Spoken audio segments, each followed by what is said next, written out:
హిందూ దేవాలయాల్లోని రావి వేప చెట్ల కింద ప్రతిష్ఠించిన జంట నాగులు మానసాదేవి మరియు ఆమె భర్త జగత్కారులను నాగుల చవితి, నాగపంచమి లేదా మంగళవారాల్లో ఆరాధన చేయడం హిందూ సాంప్రదాయంలో అత్యంత విశిష్టమైనది.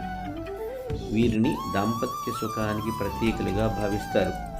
ఈ జంట నాగుల విగ్రహాలకు పాలాభిషేకం చేయడం వల్ల సర్పదోషాలు, కాలసర్పదోషం నివారణ జరుగుతుందని, కుజదోష నివారణ జరిగి వివాహం ప్రాప్తిస్తుందని, జాతకంలో సర్పదోషాలు, రాహుకేతు దోషాలు ఉన్నవారు సంతానం లేని వారికి సంతానం ప్రాప్తిస్తుందని, ఆరోగ్య సంతోషాలు కలుగుతాయని నమ్మకం.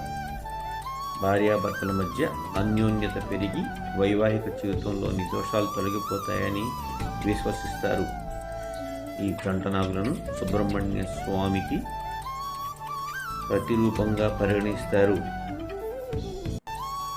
స్వప్నశాస్త్రం ప్రకారం కలలో నాగుల జంట కనిపిస్తే అదృష్టమని, దైవం ఆశీస్సులు లభిస్తాయని మరియు కోరికలు నెరవేరుతాయని పండితులు చెబుతున్నారు. ఓం శ్రీ సుబ్రహ్మణ్యాయ శేషాయ శివాయ శివమూర్తయే బ్రహ్మాండవాహ దేవాయ నాగరాజయతే నమో నమః. ఓం శరవణభవాయ నమః.